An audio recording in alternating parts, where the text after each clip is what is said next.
one day before the contract's over, he calls me back into his office and we sit down. He says, look, I was upset about some other things. I took it out on you. I still think what you did sucked, but if you're good at a lot of other things that I wasn't valuing. So if you want the job that we talked about, if you want to lead finance here, the job's yours. And so, I took it and we're off to the races. Welcome to the Early Podcast, where we interview the best and the brightest who've built the world's most innovative companies. Hosted by me, Max Crowley. Tune in weekly for new episodes, and please like, subscribe, and share. And now for today's episode. Let's go. Jesse Lucas, thanks for joining the podcast.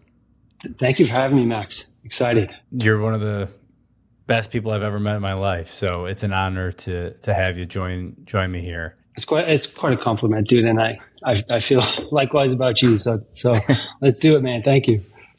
All right. So from the beginning, you're from Massachusetts. Yes. Big Bruins fan. Yes. Where exactly did you grow up, and what was it like living there? Yeah. So I grew up on Cape Cod, Massachusetts. The town specifically is Harwich.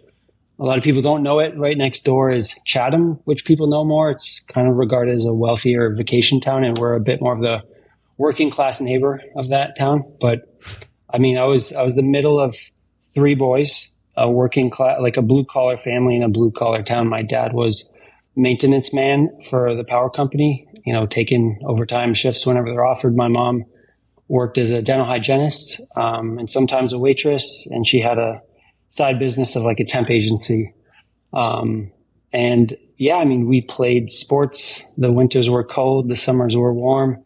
And our family was just big on work hard, try your best, be a good person. That's about the nature of it. So when you were growing up, what did you think you'd do when you were older? I mean, what did you even think were the possibilities of what you could do? Yeah, I mean, it's a good question. I honestly had no idea. Like, we looked up to pro athletes and rock stars and maybe pro wrestlers.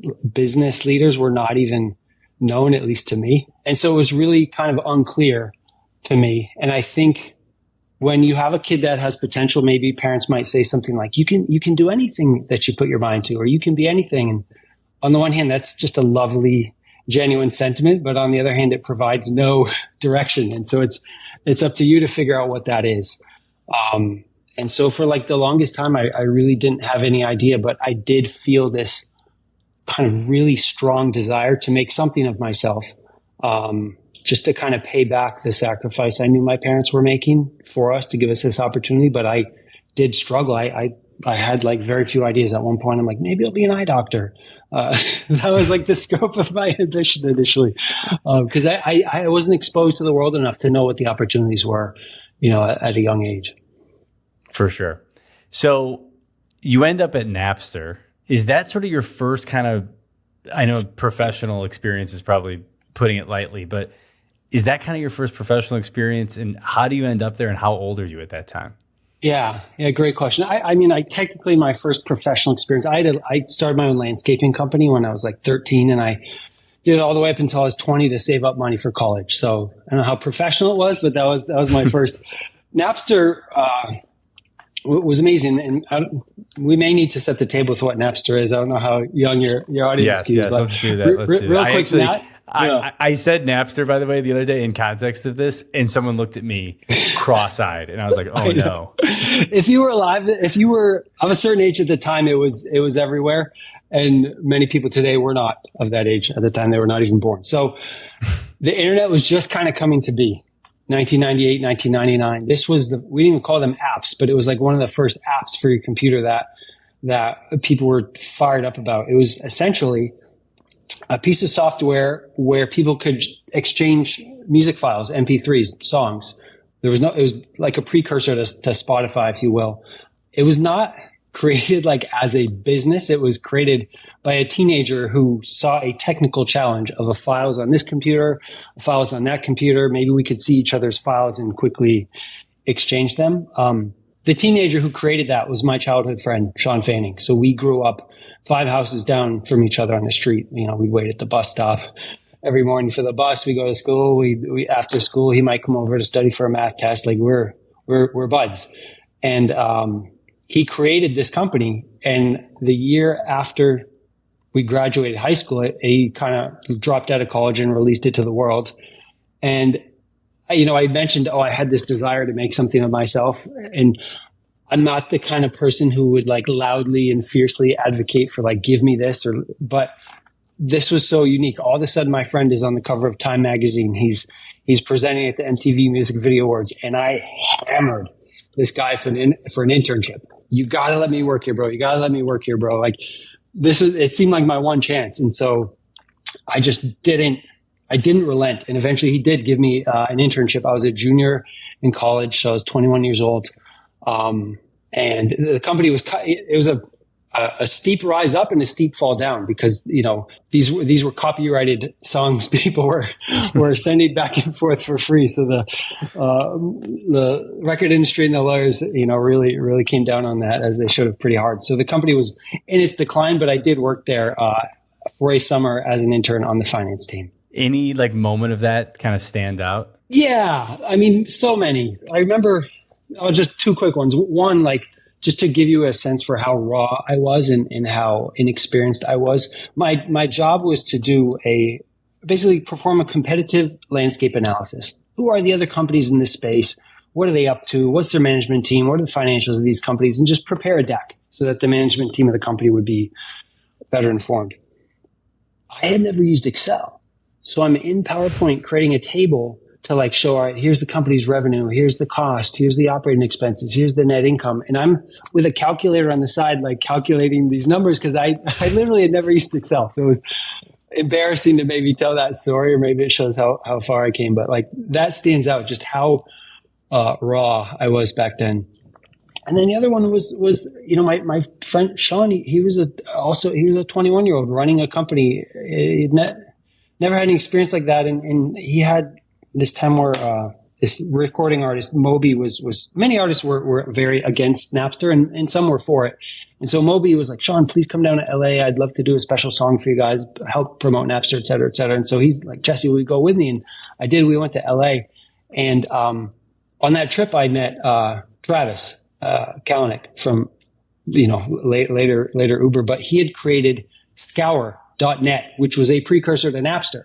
So in high school, Sean showed me Scour. It's this like black website with red text, and you'd like click on songs to try and download them, and the links would mostly be broken because people weren't online, and that's kind of what Napster fixed. But I felt like I was meeting a legend because I used your software, 3 years ago. It was really cool. Those are probably two highlights of many. Yeah, you didn't know how important Travis would be and how much time you would spend in Excel moving forward. I had no idea about either of those. Wait, so real quick, what was the difference between Scour and Napster? How did they change it such that you could share when someone was online? Scour was essentially like a listing of people who had signed up for the service and what songs they had. And it was not real time. It was not live. So there was no real indication if the person was signed online or not at that time.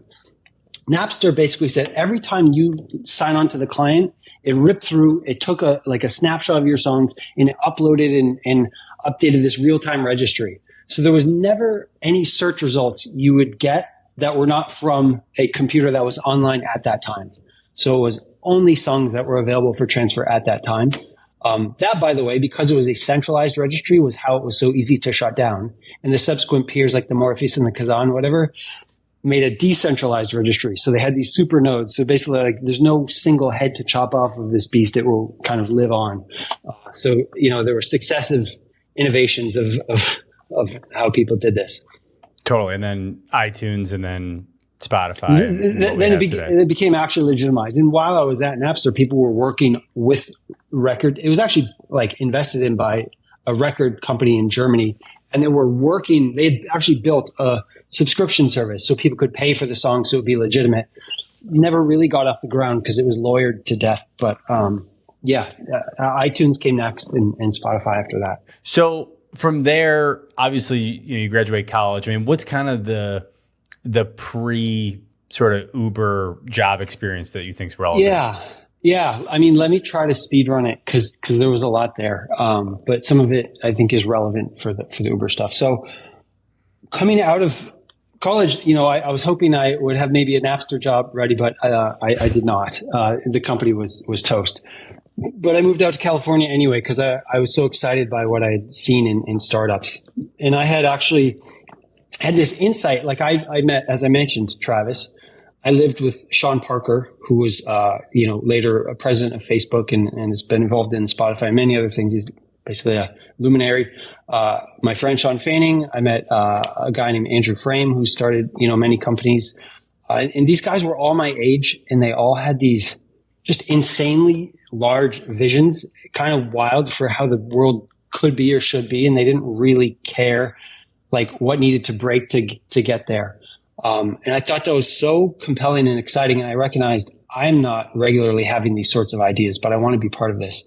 And my insight was like, and I say this with love, I say this lovingly, but these guys were all a bit kind of nuts. Like there was a degree of chaos, or the renegades in various ways. There was basically a need for somebody who could serve as a rational partner to make sure that this like vision as it's taking off doesn't crash into the side of a mountain and end up a smoking kind of heap. And so my idea was, if I can learn enough about business and develop these skills, I could be a right hand to one of these guys and make a real impact by making sure that the business has its feet on the grounds, even if sometimes it's doing wild things. That was my plan.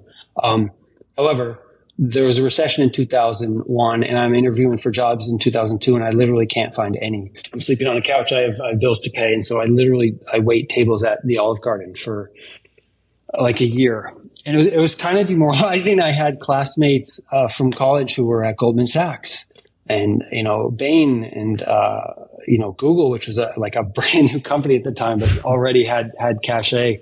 And I'm carrying breadsticks around, which was kind of tough. So I was like, I need to have a plan here. And my plan was, I'm going to meet somebody, because the restaurant's filled with people. I'm going to meet somebody who can help me get to a better place than this. And that was my goal every time I worked a shift. And I eventually did meet someone who did staffing at Visa. So I eventually got a job at Visa on an interchange pricing strategy team. Literally through the Olive Garden job. That's right. I mean, I was literally I was not annoyingly pestering people, but I had my ears up, and I was like, any time a bit of information presented itself that might be useful, I was on it. And this guy mentioned he did staffing at Visa. And so, yeah, hopefully unobnoxiously, I made it clear that, maybe we could talk business. And I mean, initially I interviewed for a job on the interchange strategy pricing team, and I didn't get it because I didn't have enough experience. But he got me this really kind of not so great temp job at Visa, where I'm cleaning up bounced email addresses from their bank mailing list. But the person they had hired for the strategy team ultimately didn't work out, and they remembered me. So like, hey, is that guy still available? And I was. So I hopped over there. And I worked there for temp as a year. But eventually I got converted to full time, and I worked there almost 4 years. And I learned, honestly, a lot of the things I was hoping to learn. I learned like how to write SQL queries, how to build like OLAP cubes, and how to query data from a mainframe, and how to build Excel models and run scenarios, and present information in a compelling way. I learned a lot of these skills, which was awesome. I almost kind of forgot about my strategy of learning these skills and then move into startups. I was just like, cool, I've learned these skills. I kind of like it here. And eventually though, I'm talking with my friends. They're becoming more and more successful. They're doing exciting things. And I felt like I was on the sidelines. So my friend Andrew was running his own startup, Uma, which was a voice over IP service, which happened to launch the year before the iPhone came out. So the timing was unfortunate. But his pitch to me was, hey, I'm going to hire a public company CFO. I'll hire you under him. Why don't you learn everything you can, and it will be awesome. And I said, that does sound awesome. So we did that. And the only problem was he and the CFO kind of clashed pretty hardcore. And within 3 months, he was out, and I was the only, finance guy. We had a controller who was responsible for the books and the payments, but on the finance and strategy side, I was the only person, and I was frankly not qualified for that job at that time. So I had to really just muscle down and learn 3-statement financial modeling, inventory, cash flows, working capital, modeling of customer service, modeling sales, all these kind of things that were painful and difficult and stressful, but I learned them. And just to kind of wrap this up quickly, worked there for over 3 years, and then eventually started my own company with same person, Andrew. We started our own company, which ultimately wasn't successful, but learned even more there. And then that was my pre-Uber journey. Got it. So you start the company on your own. That doesn't work out. How are you feeling at that time? And then how does the Uber gig kick off? Because obviously you've got the prior, contacts with Travis. Yeah. So while I was helping run the company in Los Angeles that we'd started, Travis had emailed maybe 50 or 100 people in San Francisco about his alpha project, Uber Cab. And I was one of the emails. He's like, check this out. It's a private beta. I was up to my neck in work, so I didn't even pay attention to it. Maybe a month later, I'm in San Francisco visiting a friend, and I experienced an Uber ride with him. We're going someplace in a black BMW, and a guy wearing a suit shows up, drives us somewhere, and we got out and didn't pay. And I was like, that was the strange, what happened here? I was given no context. This is the strangest thing I've done in a while. What is this dark magic? And he's like, this is Travis's thing. And, oh yeah, I remember that. So 6 months later after that, we're shutting the company down. This is the hard part of entrepreneurship. It's tough. And I felt somewhat demoralized.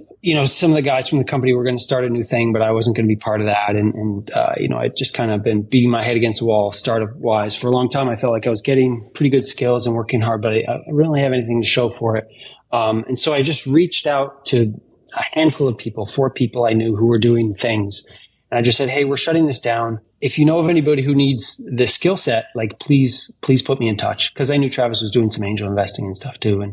And he emailed back pretty quickly and said, Uber wants to talk to you. And Uber had just closed their Series A, just closed it. And so, that's kind of how it started, with that conversation. Got it. And so, what I'm somewhat centering the podcast around is this sort of, what is your most consequential year? Yeah. So I think we're talking about 2011, right? What time? Yeah, that's right. When does the A close? February 2011. Got it. So 2011, they've just raised an A. You're on the backs of, amazing experience, but probably feeling this, as you said, sort of demoralized and, kind of up and down experiences. So this is kind of your pivotal career year. Yeah.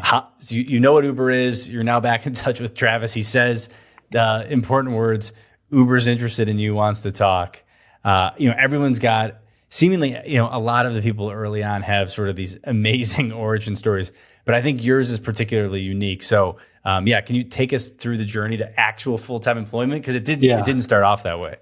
You're right. Yeah. This is a fun one. So maybe it's not fun. Let me try and step you through. It worked out. Travis says Uber wants to talk to you. And he's from LA, and I'm working in LA. So over the weekend, he came down to LA and we met at a hotel bar in Marina del Rey. And we just kind of jammed for 3-4 hours. He's asking me about my career to that. We'd kept in touch socially since the time I met him in 2001, but this is 10 years later. I've been doing other things. He's been doing other things. So he just kind of wanted to recap, what I've been up to. And then we talked in depth about the company I had just been a part of that we were winding down and how I felt about various things. And then he kind of got me to speed on Uber, and he was explaining, look, he said there's 2 turbines. One is the engineering, and this is a data powered company, and we have engineers and we need to build this. The other is operations. This is on the ground. We have teams that are going to need to interact with drivers and sign up customers. And these are the turbines, but we need, connective tissue in between. We need to sort of round out the company. And we had a great conversation. He said, look, I'm up for this if you are. We could negotiate a salary right now if you want, or what? And I'd, on the heels of laying off some people at our company and closing it down, I just felt like, you know what? Why don't we start as a contract? Because we've known each other, but we haven't worked together. If it doesn't work out, we can just walk away. No harm, no foul. Be pretty easy. If it does work out, it's pretty easy to turn the key and do full-time employment. So that was the plan we agreed on. So within a week roughly, I'm flying up to San Francisco, and I get involved right away. I mean, I think we had a board meeting 3 days after I started. And so it's like, all right, let's build a financial forecast. So we're whiteboarding and we're coming up with a launch plan. Like, what cities are we going to launch? Quick side note. I think we're going to launch 4 or 5 cities by the end of the year. In actuality, we launched one more that we hit all those cities +1. And that +1 was Paris, which was international language, currency. Like it was just to speak to the execution at the company on a whiteboard. 8 months later, the real thing it was pretty wild. So I'm getting involved. Basically, they said, your job, Jesse, is anything with a $ in front of it. I'm immediately renegotiating the credit card contract because we were in a high risk category, which we didn't need to be. So that came down. We're buying all these driver iPhones. I think Graves called me Phone Master Flex because I was getting involved in the iPhone stuff. I mean, everything, forecast, payroll, driver payments, anything with a $ really, I was getting involved in. And then maybe 2 months into this, Travis says, hey, and I was like an hourly billing guy, but Travis says, hey, we're going to do a hackathon tonight. Why don't you hang with us? And I said, all right, cool. And I didn't really know, like, I hadn't, if you're working at Facebook or whatever, you would know like the culture, engineering culture, what a hackathon was. And I hadn't lived that. I didn't really know it. So I was like, oh, this will be fun. This will be cool. And so I hang back, and then Travis, he's like, all right, we're going to have like 5 topics. And Jesse, you lead pricing. Like, that's your topic. And I said, all right, cool. I didn't really know what I was getting into. And so I had 3 or 4 people with me, and we kind of jammed around, and then it's your time to present. And so what I presented was ultimately not what Travis was looking for. Probably not even close. I was like, I didn't understand the assignment. So I was like, here's a couple ways we might approach this topic. And he was looking for something much more concrete than that. All right. So I go into the office the next morning, and he calls me in and he says, look, that was not good last night. It sucked. Like, that sucked. And because of that, you're not the guy. Like, I cannot hire you to run finance at this company. And if you want, you can hang around and I'll hire someone above you and you can learn from them. But no. And I was caught off guard a bit because I felt like there's so many facets to this role of full stack finance, and we hadn't even once talked about pricing. I felt like it was somewhat like it was parallel. It wasn't like at the heart of the role. I felt like it wasn't quite, but I agreed I didn't do a good job on this. I said, look, I don't really think that you're valued, blah, blah, blah.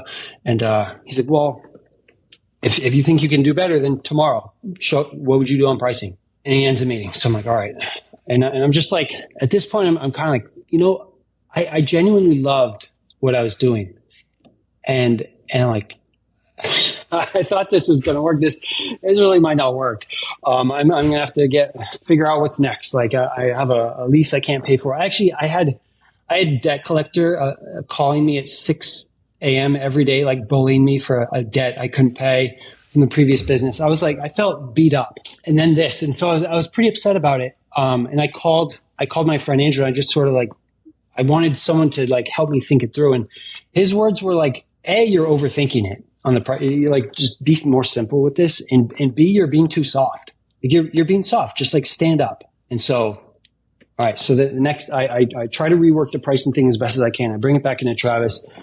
It's not blowing his hair back. Like, he's like, this isn't it, dude. And so he's like, so we are where we are. And and I just realized, like, I don't have anything to lose at this point. I said, look, dude, this is your company. You do whatever you want, but I'm not taking a step back in my career. And I left the room and ended the meeting. And then for the next month, I came in every day. I did my job, gave it everything I had to the best of my ability. And it's pretty icy between Travis and I. Like, we're not saying hi. We're not talking. It's like sometimes I need him to sign a document to open a bank account or whatever. It's business. I feel like I'm dead man walking. And so, as only, now there's a week left on my contract. So I'm getting ready to dust off my resume and figure out what's up. One day before the contract's over, he calls me back into his office and we sit down. And he says, look, I was upset about some other things. I took it out on you. I still think what you did sucked. But if you're good at a lot of other things that I wasn't valuing. So if you want the job that we talked about, if you want to lead finance here, the job's yours. And so, you know, I took it and we're off to the races, but that was a tough one for me. Fast forward, I think it's at this point, maybe 2016 or maybe, 2016. The company's huge at this point. It's well over 10 or 12,000 people. We had just finished this big financial planning meeting where we had just like wrapped these budgets that were billions of dollars. And he goes, hang down. And we're just kind of sitting there after the meeting. He goes, you remember that time I almost didn't hire you? And I said, it's pretty hard to forget, man. he said, I did two things right that day. He said, one, I taught you that you had a lot more to learn still. And two, I kept you here. I was just like, it was something. Yeah. Such a great story. I mean, thank you. If you, I'll probably ask the same question a few times, but if there's a part about Travis that you take from that story, what is it? From that story in particular, I think it's two things. One is he is just going to insist on the best, right? His standards are going to be super high, and I think that's appropriate given the scale of his ambitions. So he didn't like what he saw. I'm not making excuses. What I put in front of him in that particular exercise wasn't good. So he's going to stick to his guns. It doesn't matter that we've known each other for 10 years. That doesn't matter. He needed a certain level, but he's also logical. And I think that he came to see that there was indeed a lot more to this job than this one-off sort of thing. And so he's not so stubborn that he's not going to factor in new information that's relevant and change his position. Totally. Yeah. And that's because Travis sort of coined, at least in my world, the jamming on an idea. Yeah. And that is one of the things about him is that he's very principled and he has his opinions and he has his thoughts and he has his ambitions, but he also wants to sit and talk about it and jam it out and take in new information, and that's right. His opinion can evolve. I mean, ultimately he wants to do, whatever is best. That's right. From my opinion, and probably yours as well. I agree. So Uber is off to the races in a lot of ways. I mean, I know you're building from scratch, but definitely growing. Are there any moments where you had any doubts in the company's ability to succeed in those early days? I mean, early on, no. I knew what it felt like to not have product market fit.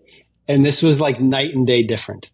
And so my main concerns were, can we build the tracks in front of this train fast enough so that it can just keep picking up speed? And that was all the sort of infrastructure we needed to build to make this company scale. Those were my concerns early days. I will say, I mean, if you fast forward to the 2015 era, we were kind of at peak subsidy war with Lyft. We're going to war in China. We're on like a $1 billion a year burn rate there. The growth team's going wild. We're hiring at this unreal clip. Apple out of nowhere decides to drop $1 billion into Lyft. The hits kept coming, and I will say I had some concerns then.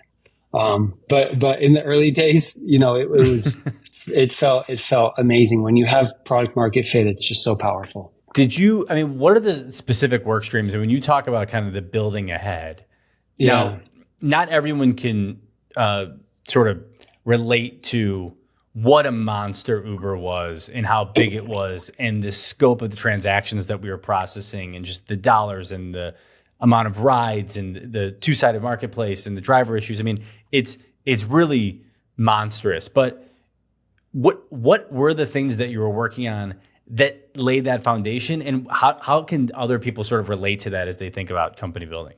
Yeah. I mean, let me pick one that I think kind of is illustrative of hopefully broader points. And there's several others we can get into, but I think this one probably is best. And the concept is city P&Ls. And let me just define. So P&L, profit and loss, it's basically like an income statement. It's just a financial statement that shows the financial performance of a business or a business unit over a period of time. So when I joined Uber, it was 15 people. We were in one city. our gross bookings were $250,000 that month. I was like, yes, we got a real business. But we quickly launched in New York City and Seattle and Boston, Chicago. Like we quickly rolled out. And for me, it was quite obvious that I wanted to be able to have a P&L produced for every city. It wasn't sufficient just to sort of say, here's the riders and drivers and trips and bookings for that city and the rest of it, whatever. Actually, let me put it this way. We always said the GM is going to be the CEO of their city. And so for me, that meant our financial reporting needs to align with the way decisions are made. And so if GMs are making decisions on legal spend and policy and marketing and facilities in their own city, then I need the full stack P&L for that. And initially, I'm the full stack finance guy. So everyone doing finance work reports to me. And so this thing which felt so obvious to me, it was just a reality. Like we made it happen. And just maybe a quick nuts and bolts thing, like we tracked revenue and riders and drivers and trips and promos and discounts, et cetera, in our own systems. And those were each tagged to a city. So it's easy to do that. But let's say we have a policy firm we work with, and they're working on 3 cities at once because we had lots of regulatory issues. I need to have somebody take that invoice for $30,000 and decide how much of that $30,000 goes to each city and book the accounting transactions in our general ledger that way. Because it's not, if they're working on 3 cities, I need to spread it across 3 cities. And you can multiply that workflow across all kinds of costs, headcount costs, rent expense, everything that it takes to run a business. And it's just more work. But it was obvious to me we needed this. It's also kind of obvious when an investor asks, like, hey, what's the business here? How much is the city worth? You can't answer it without having that type of data. But for me, more importantly, I was like, we can't actually change or incentivize behavior properly if we don't have the data there. So city P&Ls was something I believed in strongly, and I started to get like pushback on it. I would hear from other companies who are like, yeah, we don't, that we're operating a lot of markets. Like we don't really do that. We do like down to revenue. We do down to gross margin, but it's a lot of work. And then as the team kind of grew and we had, like eventually I started things that I had under me. Eventually we had own leaders for. So accounting is not a world I come from. We hired a controller and she built up a nice, effective, big accounting team. But they're sort of metriced on how quickly can you close the books. They have pressure to close the books quickly. And if for every invoice, they have to have this extra task of what city does it go to? Does it split? Like that slows it down. And so I was getting like, hey, maybe we shouldn't do this. Hey, we're going to upgrade accounting systems from QuickBooks to Oracle. And at that time, I think we should sunset the city P&L. Like that was sacrilege to me. I was unwilling to let that happen. In fact, I retained control of the accounts payable team, which it pays the bills and books it. When I did not, it's typically almost always with accounting. And they're like, you need to give this team up. And I'm like, no, because if they report to me, I'm going to get the work done. We're going to do what the business needs. If they don't, I can't guarantee that's not going to happen. And you use these city P&Ls to benchmark city performance. To eventually, you start out using it just to provide visibility, because ultimately, I'm trying to facilitate informed decision making. And I need to do that with accurate data. Eventually, we're going to since we have this portfolio of hundreds of cities and I can see the performance through time with this data I've been making sure we collect, I can benchmark them. What's the top quartile performance look like in your 6th month on a contribution margin basis? We had this chart, we called it the watermelon chart, where like the top slice was green. That was the 25th percentile. Next is like white, although it was kind of yellow, and then the bottom was like red. So it looked like a slice of watermelon. But cities, you'd use this to, I'm this old, and here's where the best in class is. So you'd use it as targets. I just fought really hard to make sure we had the systems in place to do that, and eventually we got it to this really great place where we implemented this tool where it was exposed to city, and they would have like a web-based spreadsheet showing them the numbers. They could like right-click and drill down, literally down to the invoice. Because we had this one issue for a time where if I'm trying to hold someone accountable to a target, and if New York City finds a Connecticut-based policy invoice in their New York City numbers, they're like, how can you hold me accountable to a target if your numbers are wrong? And I might have an argument about materiality, and that $5,000 doesn't really swing the thing here, but like all the same, that's right. And I want it to be right. And so that visibility allows us to get there. So I think like building this system, which took a lot of work from a lot of people. For me, it was just obvious that we needed it, and I was unwilling to not build it. And so building city P&L so that we could sort of understand and then incentivize financial performance targets across a company where decision-making and authority is highly decentralized was just like vital to retaining the ability to optimize financial performance for the company. That's one example that comes to mind. Yeah, specificity, visibility, accuracy. What stands out as something that the company did well based on having those driver incentives, growth? What stands out as something that you think might have happened differently if, we didn't have sort of that decentralized visibility? Yeah. Great question. Certain things would have happened without that. The books and the competitiveness between markets to achieve the best in class and bookings growth, et cetera, that would have happened regardless because we had that data there. But we got into this phase where a lot of things that the city used to control entirely of their own, right? It was like a full stack business in a city. Many of those tasks became centralized. Policy, legal, regulatory, growth marketing, all of those things eventually became headquarters teams. And so because those dollars spent by those centralized teams landed on a city P&L, we would have this very healthy pushback. And it forced those headquarters teams to sharpen their knives and get more pointed and targeted with their spend. An example of that would be, hey, GM, who's responsible for Oklahoma City P&L, sees, a big spend for rider growth marketing. And they're totally supply constrained. They say, bro, we don't have enough cars on the road and you're spending $20K to get me more riders. That's the wrong spend at the wrong time. And so what that does is it kicks off a process where, okay, the growth marketing team is like tying in with each city each month to make sure, hey, are we good on supply? Are we good on demand? And they're just like tightening up their processes. So these spends when, basically it empowered the GMs to act like business owners and hold teams that were spending things they used to spend themselves more accountable.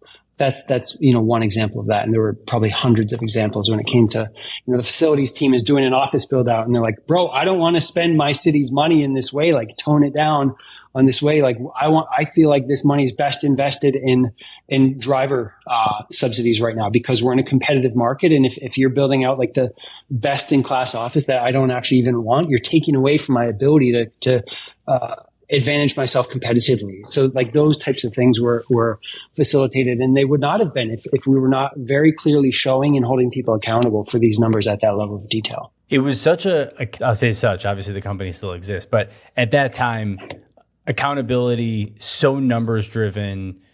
It starts with Travis's leaderboards and the weekly meetings and, always having cities, and somewhat compete, obviously in a friendly way. Everybody wanted the whole pie to grow and to win. Is that do you attribute that to Travis? Do you attribute that to the type of business that we were in? What do you think sort of drove that just numbers obsessed culture? Yeah, I do attribute it to Travis as the genesis of it. 100%. This will be a data driven company. I'm sure you saw it. All the ops teams were like told to get smart on SQL, run their own queries, self-serves. They didn't have to hit up the engineering team if a report didn't exist, become self-sufficient. No way. I mean, at one point, he literally came to my finance team and he said, you guys are basically coders. You just have crappy tools. And so we brought in a Python professor and we were teaching some of these guys to code in Python. It was kind of wild. But yeah, I attribute that to Travis, but I also attribute it to the fact that was built into our hiring. And so if you need to be numbers savvy, that becomes something you're screening for in the hiring process.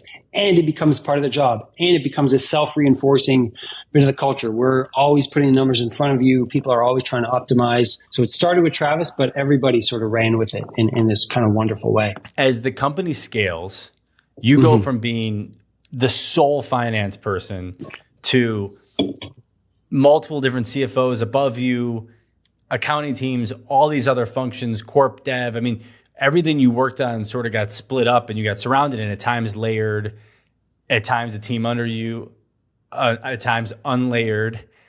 but you stayed true to yourself and you just kept working hard, and you clearly were insanely valuable because only sort of cream rises to the top, and you continue to stand out as the star. Obviously you had Travis's trust. What do you attribute that to? And how do you try to give other folks advice? Because it's so easy to kind of get lost in the day-to-day minutia or feel like I'm getting layered. I can't be successful. I mean, how do you sort of, give that to folks? Yeah. When I started out, I was one person. Travis and I had a conversation, and he's like, "How long do you think you could run this all by yourself for?" And I was like, we agreed like maybe a year. I could probably do this by a year, but then I need to hire someone. And it was actually more like 10 months. I needed to hire someone more quickly for that because we had agreed in the Series A documents to perform an audit at the end of that year. So I needed an accounting manager to help that. And then I started hiring more and more and more. But when I was making that first hire, I said to Travis, hey, because we were already growing so much beyond what we thought on my day one. And I said, I need a little bit of visibility here. If you're going to be hiring a CFO soon, they will probably be able to hire a better accounting manager than I will. But I need an accounting manager. So like either I'm hiring them or they're like, let me know. And he said, I will hire a CFO for this business. I will hire the best CFO that there is for this business. And I don't know how long that'll take. So until that day, you're the guy. Do it. And I did. And it was about 3 years later when we finally had a CFO and we had gone from one city to, I don't know, maybe 100. We had gone from one country to maybe like 15, finance had gone from one person to maybe 50. Something. It was, I felt incredibly proud of what I had done to get us there. But indeed, yes, we hired a CFO. And then, as I mentioned, accounting, controllership, that became a parallel function. Treasury, that was a parallel function. Capital markets, that was a parallel function. And what I retained was FP&A / strategic finance globally. And then accounts payable, driver's payments in that globally. And then all the international finance teams that I built out. We built out a team in Amsterdam to do all the non-US stuff. And then through time, some of these other functions centralized. And through time, I was strategic finance globally. Never multiple CFOs above me, but yes, I think or different ones. Yeah. To your question, what to do with that? How do you think about that? What's the advice? I think my North Star was always like, what is the best thing for the business? Straight up, long term, what's the best thing for this business? I am not in denial about the fact that like I have not yet been the CFO of a company this size. That's kind of obvious to me. And as a self-aware person, I know that. And so if you're going to have someone hired above you, first ask yourself, like, why is this happening? It's probably happening because the job and the business are going to demand more experience than you may have, which means there's an opportunity for you to learn, right? So I'm like, be optimistic, do that, find a way to learn and make the best of it. And I remember Travis actually thanked me for not being a pain in the ass about it because, in other orgs, this was happening as well, where we were layering up people and some of the OGs were getting a new boss and maybe they didn't accept it with the same degree of enthusiasm I did. But I honestly was like, there are certain areas where I'm at my limits. Like accounting is a career in itself and I'm not an accountant and I don't know that. And like, let's get that on the plate of somebody who has made this their career and nail it. And so it's just like, optimize for the right thing. If you at the right type of company, you will have a culture where optimizing for the best long-term interest of the business will be the best thing for you individually as well. And so for me, it's like, take your ego out of it, understand why it's happening, be optimistic, find a way to make it work. And then just keep bringing the thunder. Like, don't take your foot off the gas. Keep doing it. Like, those other functions that were handed off, I was not as strong at them, but I retained the function I was strongest at, which was kind of be the brain of the business and keep your eye on everything and make sure we're optimizing all of it. So, just those are the things I would say in that situation. I mean, optimism, self-awareness, and working your ass off are definitely 3 ways to describe you. So it makes sense. Thank you. So we already shared a lot, but maybe is there another Travis story that you can share? And as you kind of think about him as an entrepreneur, how do you sort of define him? And how many people are on his level? So it's a lot to unbake there, but tell me something. I mean, we could literally do like 2 to 3 hours trading Travis stories back and forth. So let me try to compress this down.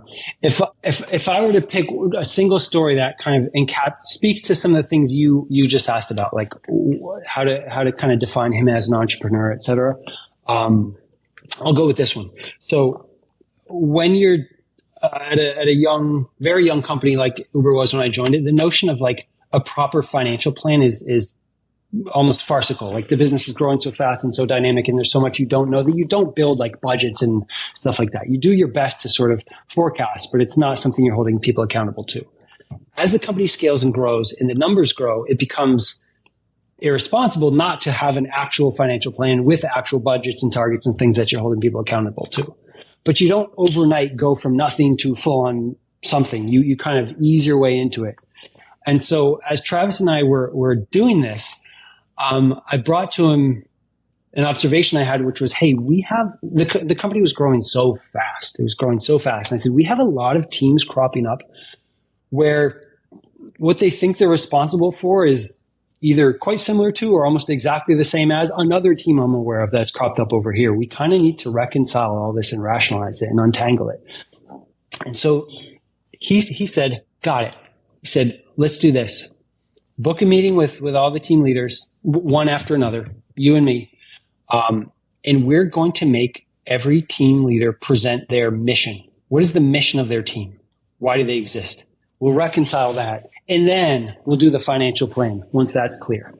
And so we have these meetings, and you would get missions that were, as you might expect, I'm presenting to the CEO. So a safety team might be like, we're going to endeavor to reduce safety incidents 10% quarter over quarter until we reach industry best benchmarks. And Travis was like, is that inspiring? So he said, why don't I help you here? Your goal is to make an Uber ride the safest place in the city. And they're like, he's like, that's your aspiration. That's the mission. That's what everyone's working toward. And he said, the benefit of this, not only is that very clear, but it's inspiring for your team members. It's a rallying point, and it gives you such an advantage with recruiting because it's crystal clear and it's motivational. And we did this for every team. And so like my team, FP&A Strategic Finance, was a 2-part mission. And it was be the crystal ball and own the business model.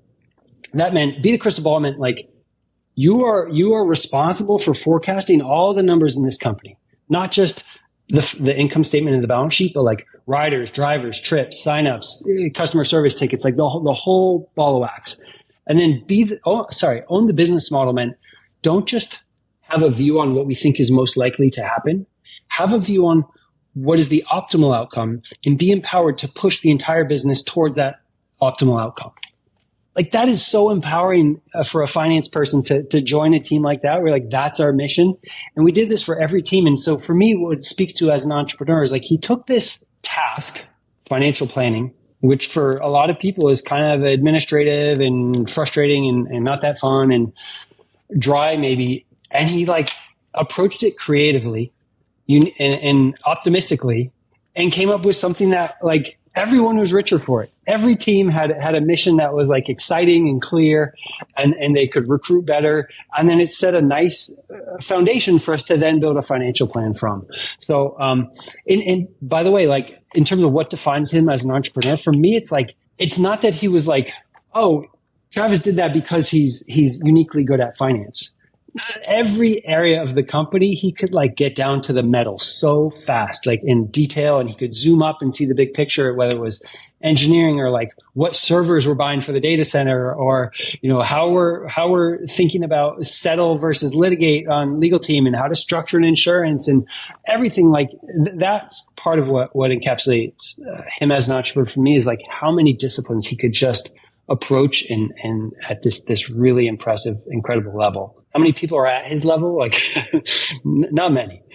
But, you know, not many. Emil Michael, great quote is the details matter, and Travis encapsulates that.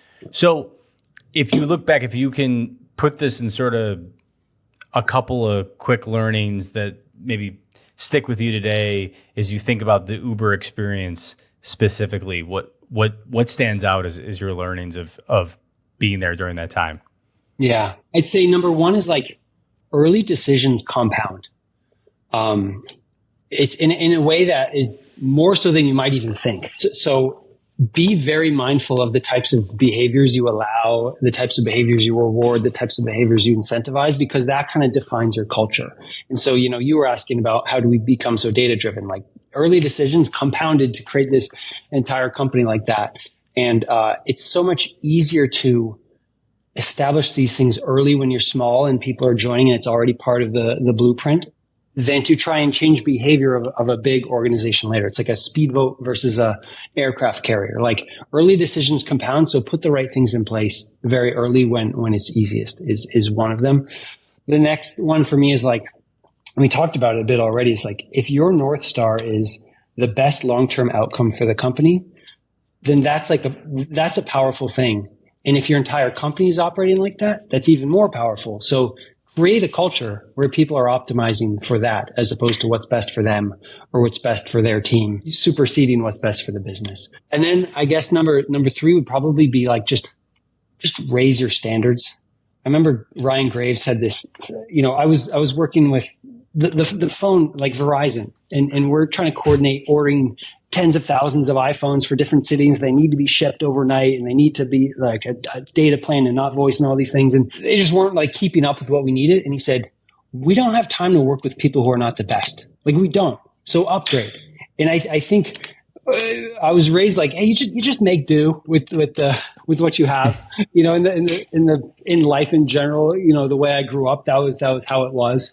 And I'd never been in a position where like it actually was irresponsible not to insist on the best and to sometimes get a little fierce about that and maybe upset some people. But like, if you're at a fast growing company and you're early, like do not allow like weak links into the works. Like always seek the best.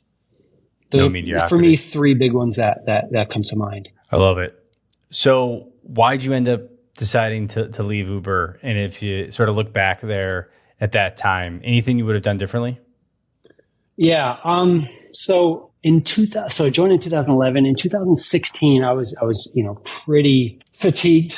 I'd hired three great folks to take over the team.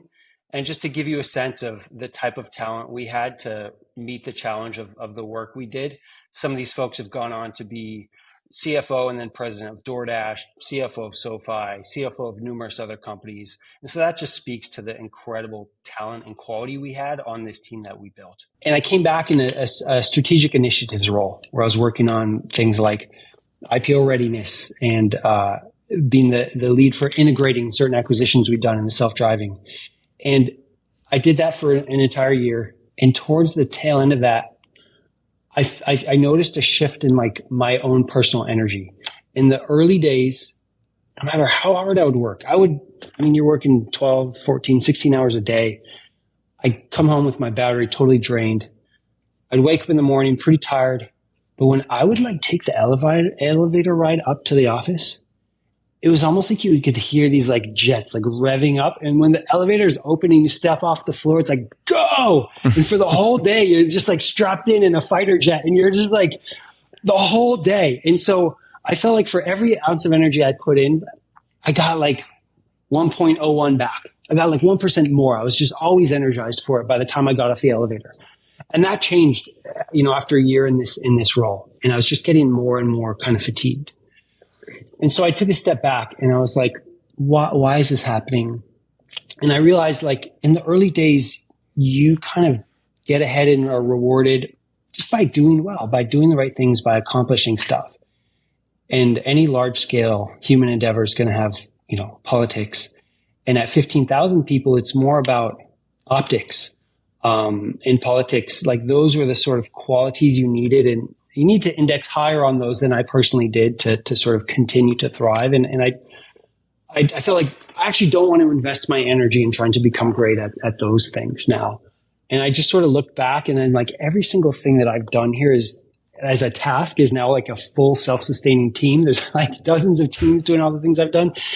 And I feel like the impact I'm going to have at this company, whether I stay for another day or another 10 years, like the lion's share of that has probably been accomplished. So I felt like, you know what, and then I guess the last thing was most of the conflicts and struggles and things I was fighting for suddenly were kind of internal. And I just love it when a business is like us versus everyone. And you're all rowing in the same direction and it's us against the world. And at that stage in that line of work, that wasn't the case. And so I just felt like, I think it's time, which was honestly quite tough, but it was not a decision I regretted. And then it was honestly coincidence and kind of surreal to within like 3 months of that, watch all the things that happened in 2017 unfold ultimately with Travis leaving. It was just like kind of surreal, but that's kind of how it all went for me. Anything I would have done differently? I mean, there's plenty of things here and there with respect to hires and this and that. I think there's certain areas, like I wish I'd been faster to hire in certain areas. I wish I had been quicker to up level certain, get more senior people involved.